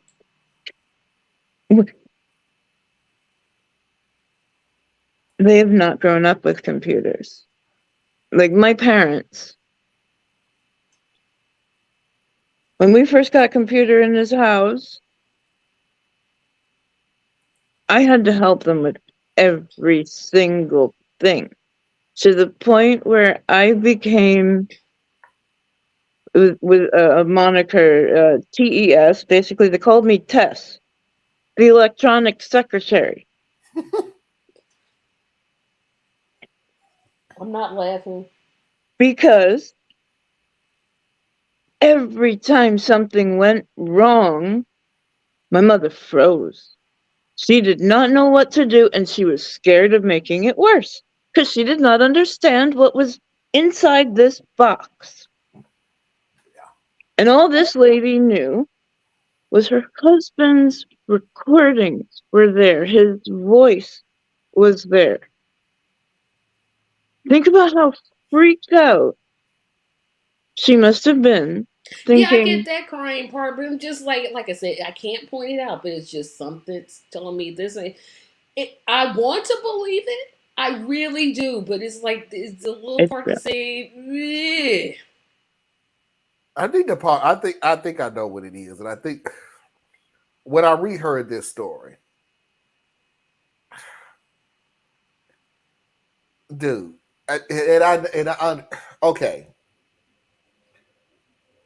A huge majority of people get into IT because they're not very they're not people persons. They're not people persons. As a matter of fact, here's the funny thing about it. As a matter of fact, one of the classes, or one of the lessons, I should say, one of the lessons on getting your certificate is actually customer service. They actually had to add it into the criterion to get your certificate because it was just that bad. So I don't want to jump on this dude because he may be one of them. I would just make a suggestion that please do not put computer jargon into. That's what was throwing me. That's what was that was it. That's it. I'm like, why you gotta put all that stuff? Just say you repaired her computer, blah blah at the end. Yeah, I think that's what it is. And this is what it is because the stuff that he was put in the computer jargon is his language. That he has to say these things. You will be amazed. I've hung around IT people darn near 25 years now, maybe at the most, and they're like that. Mm-hmm. They can't say, when they talk to us, they'll say, "Oh, I fixed her phone." Mm-hmm. When they talk to other colleagues, it's not, "Well, what happened? Man, I had to go into the IP and type in the GSI. I'm like, what are you talking about?" And everything else. And that's the way they talk. Mm-hmm. That is literally the way they're taught. They're not doing it on purpose to even be a-holes. No. And I'm going to tell you why they're not doing it to be a-holes is because when you're IT support, when you finish doing a job, okay, sorry, let me go back to go forward. When you do IT support, normally you may get a call Otherwise, you'll get a ticket that comes in. In other words, somebody will call in and say, hey, I have an issue with such and such, such and such. They will generate what is called a ticket. The ticket may go to you. It may go to another tech support. It doesn't matter. The person looks at the ticket, and it's called opening a ticket, by the way. Sorry. It's called opening a ticket. So they go in, they open a ticket, they look at what the situation is, they go in, and to the outside world, they go in, they fix the issue, they send it back to the client, everything's cool. Now let's go back to the IT world. In the IT world, you literally have to document every freaking thing that you did from the time you opened the ticket. What system did you go into? What did you do? What did you type? What outside instrument did you use? What website did you go to help you get there? You have to document it. So when you're talking about, for us, you're thinking, oh, he fits the issue. For them, it's like this is the 100th issue that they fixed today, that they documented today. So everything that they document becomes their language.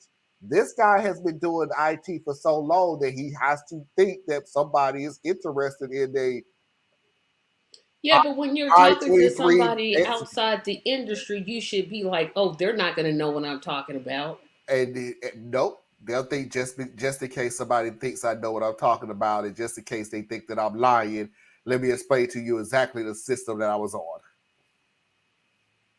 They're not thinking about us. They can't. It takes years, and it takes a dedication to know that. Because all they're doing is the sweet story at the end was for us. The technical stuff was for their peers.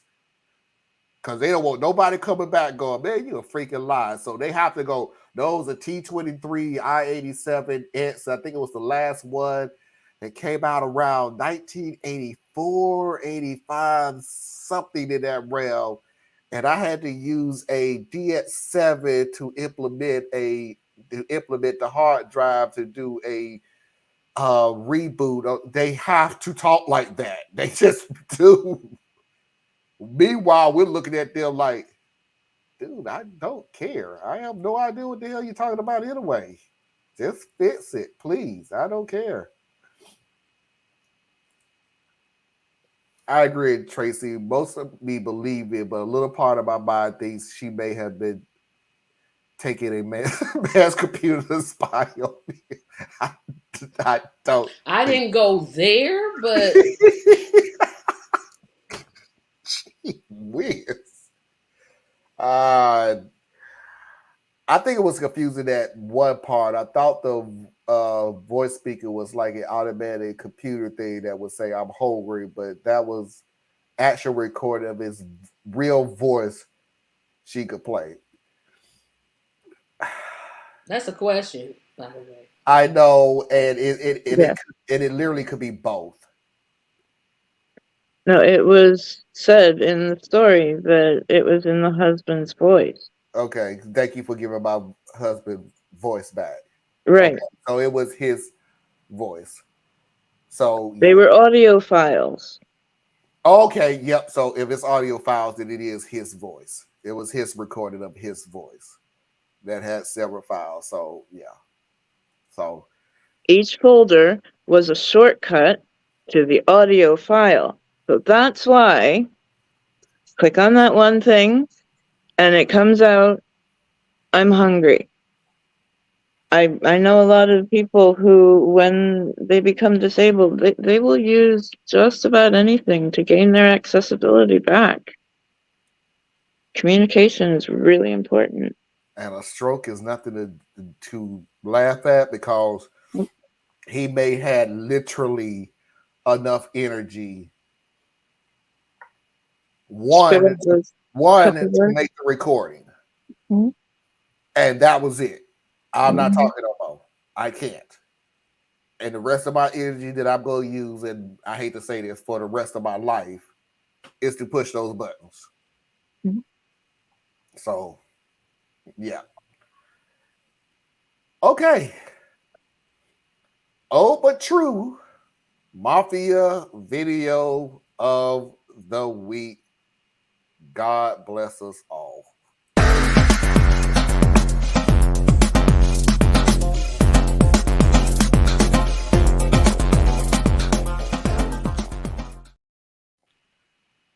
I want to make one thing. Hold on 1 second. I want to make one thing perfectly clear. Perfectly clear. This is Tracy's video, not my video. I don't want to hear it. I know y'all gonna come back with, but you make the decision to put it on your show. Yeah, sure I do. And then when I don't put it on the show, then everybody complain, you don't put my video on the show. I'm seeing you 50,000 videos a day, and you never put my video on. Okay, you asked for it. I'm sick and tired of saving you people from insanity. That's what I've been doing all this time. Because Tracy sent me some of the most insane freaking videos. But no. No. Y'all don't want me to save you. No. Y'all grow. Hard head make a soft behind. So I'm going to go ahead and show it. Mafia video of the week. Mother's Day. From Mr. T. Your mama is Hold it, wait a minute. Don't bring anyone mother into this. She ain't here. If it wasn't for your mother, you wouldn't be here. So remember, when you put down one mother, you put down mothers all over the world.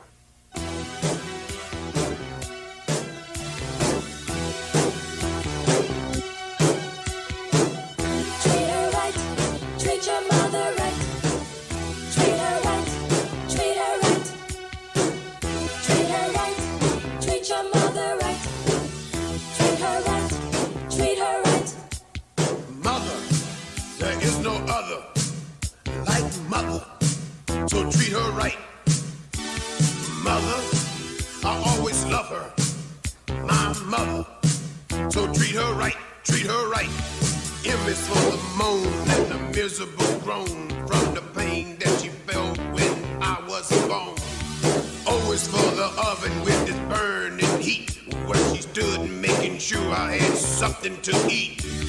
T is for the time that she stayed up nights and took my temperature when I wasn't feeling right. H is for the hard-earned money she spent to keep clothes on my back and try to pay the rent.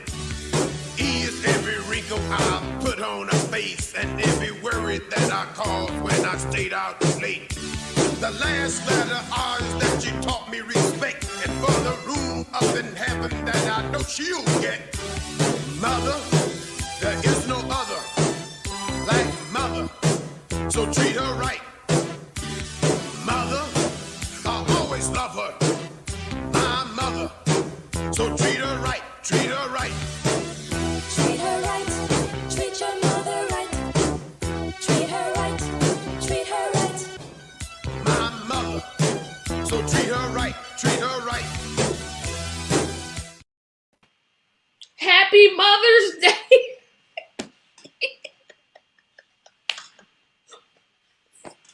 I can say so many things about this video.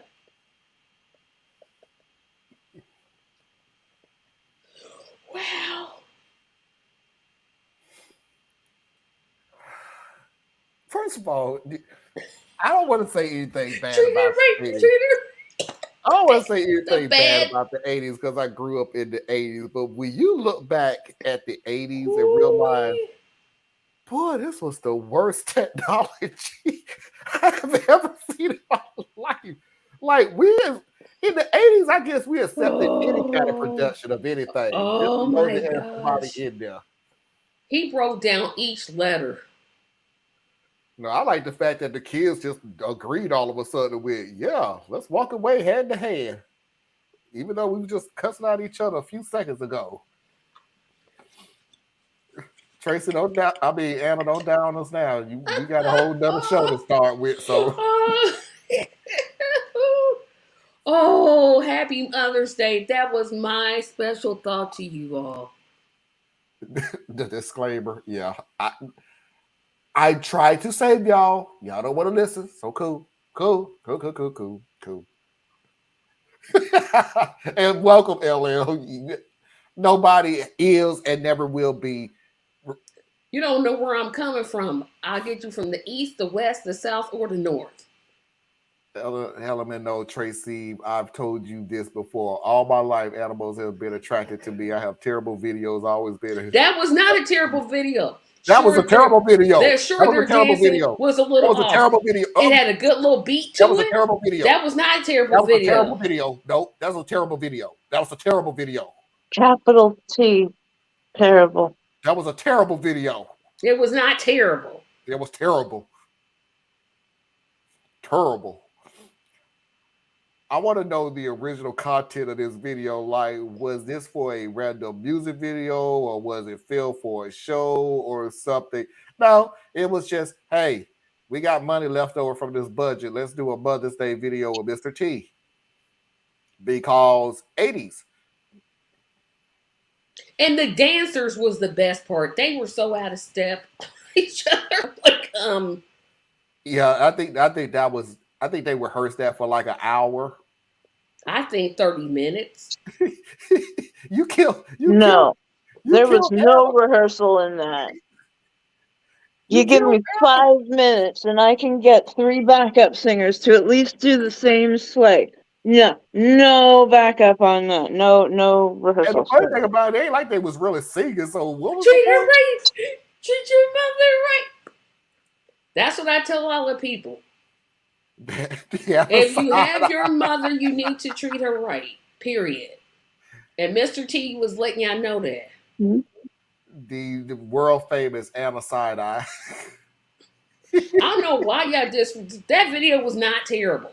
It was not terrible. It was hilarious. Terrible. Not terrible. Terrible. I don't see it that way. It put a smile on my face. It made me smile. Only you. And only you. Only you. I bet they practiced maybe an hour. I think so. With probably a 30-minute break. Good God, LL. It was an abomination. I don't see how you can be against treating your mother right. How are you against treating your mother right? No. What he said. No, yes. What LL said. It was an abomination. That was No, you are not going to. Sorry, overruled. You're not going to narrow this down to he's talking about mothers. No, we're talking about that video, the choreography. Hey, they didn't spend a lot of money. They used the resources they had, and Mr. T singing was top notch. I don't know why y'all got a problem with this. He didn't even sing. He was rapping at best. No, because he didn't rhyme. Well, I guess you don't have to rhyme to rap. But mother, there is no other. Brother, so treat her right. Treat her right. Treat her right. Treat your mother right. Stop it. Now I know what to do on my videos on Tuesday. I'll just start off with treat your mother right. Now I know which video to skip. Okay. Oh, that's live. Don't worry. Don't send me no more videos, Tracy. Oh, I'm saying plenty. You totally skipped the one I thought you was gonna play. Because the dude was singing the trees. But that was hilarious. You know somebody that does that. Every family got that one. I'm not sending you any more videos, Marlon. That's it. This is the tripe you want to put on? All right. Because I know what you have, and it's like... Okay, everyone is a dirty joke. I will give everybody, here's the hit. I will put Anna's video up next week with an edit. Because Anna wants me to get kicked off if I play that whole freaking video. TikTok is, wait a minute. Was that the only video that I have ever sent? No. What about Germany and... I don't like this country as it is, and Germany makes me want to move there. So I don't even want to put that on there and make me like, you know what, F it all. I'm just leaving. Bye. You don't want to go to Germany, I don't think. No, Germany. I've never heard any bad thing. Well, I've this never heard Germany, this Germany. I haven't. I really I've never haven't. really heard anything bad about Germany. I haven't heard anything bad about Germany. Since the I haven't whole heard East and anything. West part came You know together. what? And the funny thing about it is, I can tolerate England. Don't get it twisted, cause England is like one step above what we actually want, but they're not like. No, you think they're smart because their accents, and you know, I'm like y'all dumb just like we are. Okay, Yeah, pretty much. Like I don't want anybody to get that England is one step above us on the things that we want America to be. I'll give you that. But as to all the stuff that we want, yeah, no. As a matter of fact, some of the stuff that they do is not better. Germany, I really haven't heard. Actually, I even have a video. I don't have a video. I saw a video of a guy that moved to Germany. I mean, he was stationed in Germany when he was in the military. And he got out of the military, never went back to America. He was like, nope, I'm done. This is where I want to be. He was a black dude. So he was like, no, I'm done. I'm staying here. Honestly, the only reason I know who Mr. T is because he was in the WrestleMania thing with with Hulk Hogan. Yeah, and Parker, I'm gonna tell you what's so funny about he him. was in the Rocky movie also. When he went with Hulk Hogan, that's what destroyed his career. I can literally tell you that's what destroyed his career.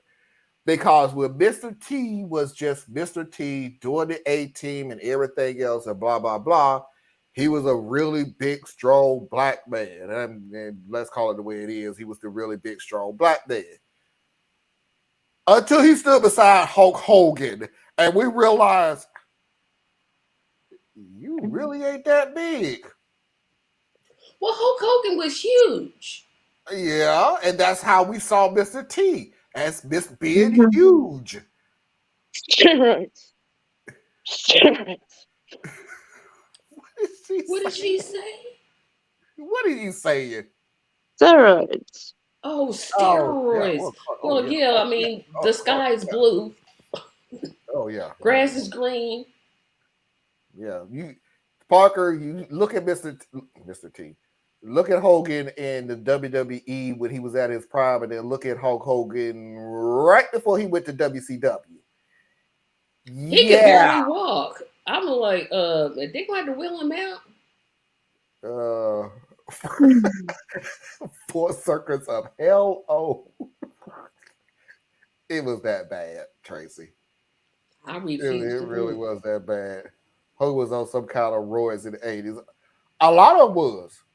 If you look at wrestling during the 80s, the NWA, the NWA WCW was basically known as wrestling. That's what they do. They had wrestling, they had storylines, blah, blah, blah. That was the wrestling man's wrestler. If you want to see it, you go to WCW, NWA. If you want to see characters, bigger than life entertainers, you go to WWE. And why was they bigger than life? Because every one of them was big. It was very few and far between. The any of them was very small. So we're not talking about this. We're not talking about now where you literally need to have talent to actually wrestle. We're talking about then where you always had to be 245 pounds at the least. That you always had to have muscle on you. And in case anybody wants to be more into it, just look up the WWE steroid scandal. I'm so old. I remember when the WWE was the WWF. Yep. And I remember when it used to be the WWF. Because why not? Worldwide Wrestling Federation. Yeah. Yeah, I've seen the videos of the comparison in wrestlers before and after being on steroids. Yeah, it's night and day. No wonder men has just as many body issues with those pumped up dudes as an example of masculinity. True. True. Yeah, even people like Macho Man was. There was no small And the funny thing wrestler. about it is, Parker, I remember Macho Man when he was in Memphis, and he wasn't that big until he got to the WWE, and all of a sudden now he's. Isn't he? Wait a minute, what's Anna Harmon? Treat her right. Treat your neighbor right. Is Anna Harmon treat her right? Okay, I got to move on because Anna done decided to start Mr. T thing. Foxy's videos of the week.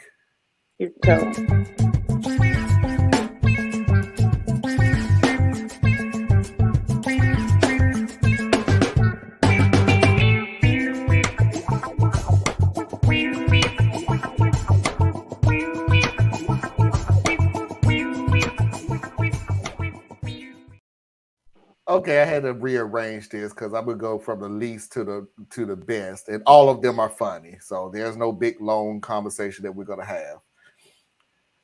I showed you an expert tip of being married, so that was from the woman point of view. It's a parody, haha, and everything else. Here's a man's expert advice on marriage for Mother's Day. Expert marriage tip guy here. Men, remember, Mother's Day is Sunday. So be sure to remind your wife to have all the cleaning and laundry done by Saturday evening so she can enjoy her special day. You are so thoughtful. I don't know what she said. You are so thoughtful. Oh, thoughtful. Sounds like she said thoughtful. I'm like, that lady's accent is thick because I did not think she said thoughtful. Make sure y'all get that cleaning done Saturday. Because that's what she's going to be doing Monday. I mean, most women. So that's where all you Sunday is completely open to you. You get to be taken out for dinner and stuff at an overcrowded restaurant. No reproductive rights. No autonomy, but you get to be taken out for dinner. OMG, that was bad. Thoughtful. Yeah, that's how she sounded. Thoughtful. LML, no. How long was he going to be in the hospital? Yeah, because I would never actually say that to Foxy, especially not in her face. Next video. Children born in 2023. God bless our educational system. Anybody else realize that children born in 2023 potentially live to see the year 3000? If they're a Bible character, that's 977 years. Bless her heart, she's out here doing Old Testament math. She can't even subtract, poor child. Why did they call them calculators? You could have just pulled out one. They on your phone.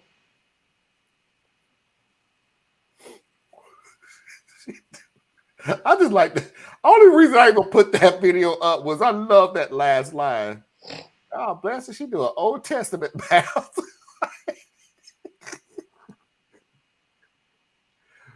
Woo!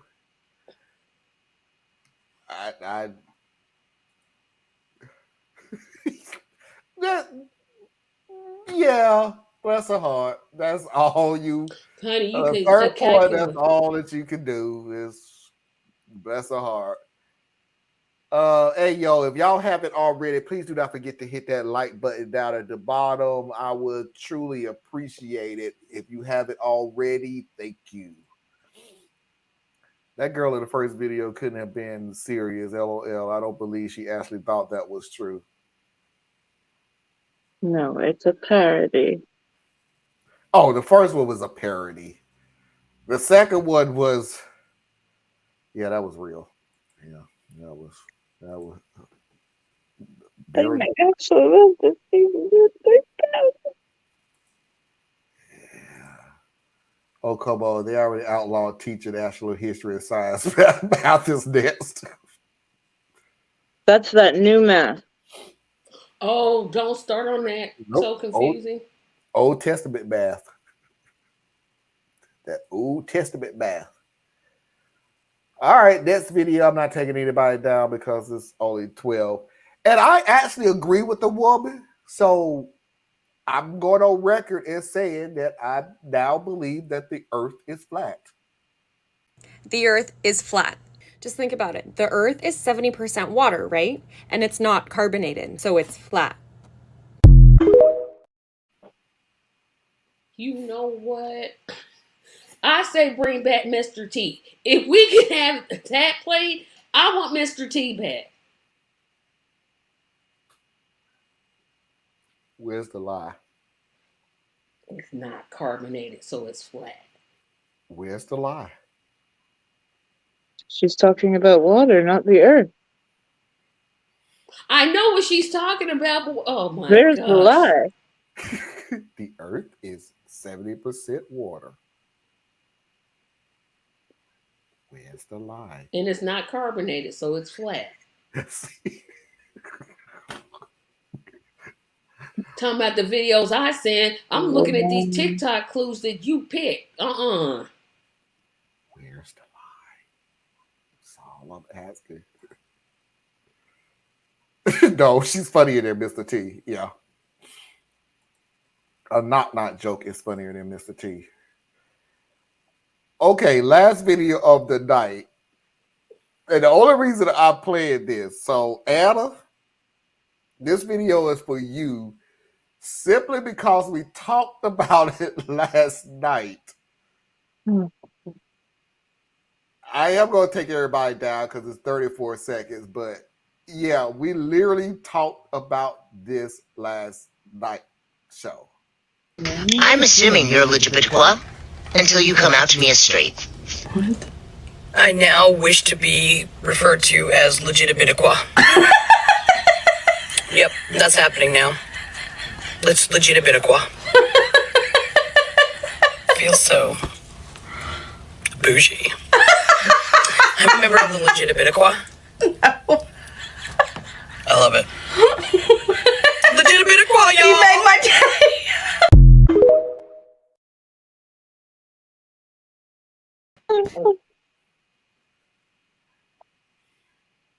She took the gibbets and all the glibbits and then went Legibitqua. I'd have to practice that to be able to say it. Legibitqua. Woo. Legibitqua. You got it on the first try. Legibitqua. Legibitqua. I'm not even going to rate that video because it's just, if you're going to be, you don't understand, because I know what the lady was doing. She's trying to be funny and wound up being a butt of a joke because Legibitqua actually sounds freaking cool. You thought you were being funny, just like the people LGBTQ, A, B, C, D, those people. She was trying to be funny. If you're going to be Legibitqua.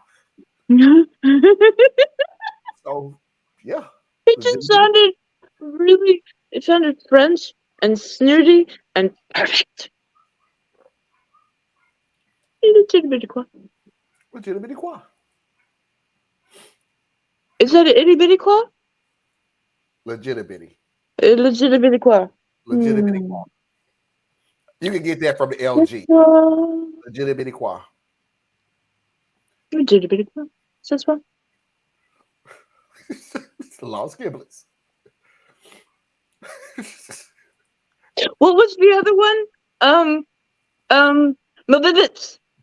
Mabibbits. Mabibbits. Legibitqua.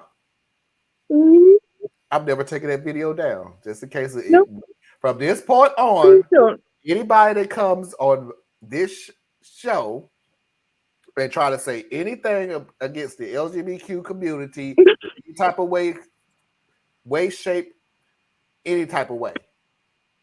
Oh, so you have a problem with Legibitqua? Is what you're saying. You have an issue against French people. I don't understand.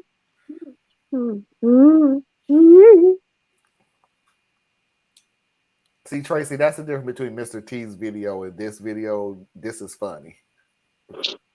I still don't see the problem y'all had with that video. It was fun. It was thoughtful. He was appreciating mothers, giving them the respect that they deserve. It's not legitimate equal. Sorry, it's just not. It's not legitimate I don't equal. see why this Mr. T hate that came from somewhere, and I don't understand it. Legitimate equal is going into the nomenclature.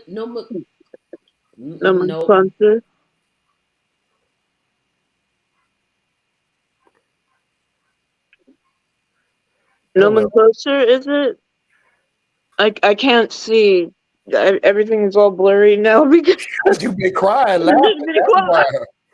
Legitimate equal. Is that nomenclature? Might be. Yes, nomenclature. Okay, help me out. What is that? We don't really know what that means. I know how to pronounce it. Yeah, I need a dictionary. My brain just broke. Oh, you legitimate equals. We went from gibbets to glibbits to legitimate equal, and that's it. My brain stopped. I usually know what the nomenclature is thing too. The division of choosing of names for things, especially in science or other disciplines. Assigning names. Yes. From this point on, everybody in the LGBTQ community is now legitimate equal. I approve. I approve, and I will get the delegation to vote on it. You're welcome. Yes. And I promise you, I'm like, when I saw the video, I say, did we talk about this yesterday? We did.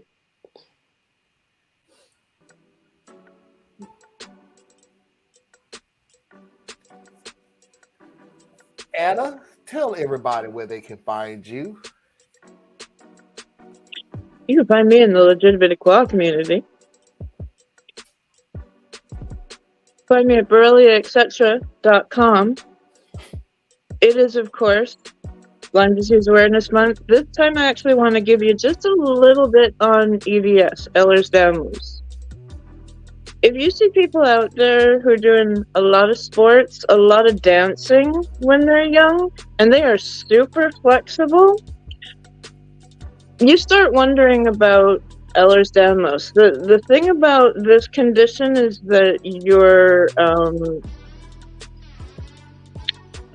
collagen is not right. It's either super flexy and with a lot of hyper flexibility cases.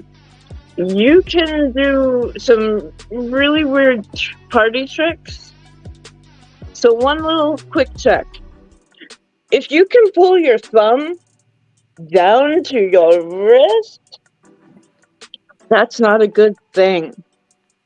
If you can do that, go to your doctor. There's a gene you can get checked out. But basically, if you can do some really bendy stuff, that's not normal. Go see your doctor. It's called Ehlers-Danlos syndrome.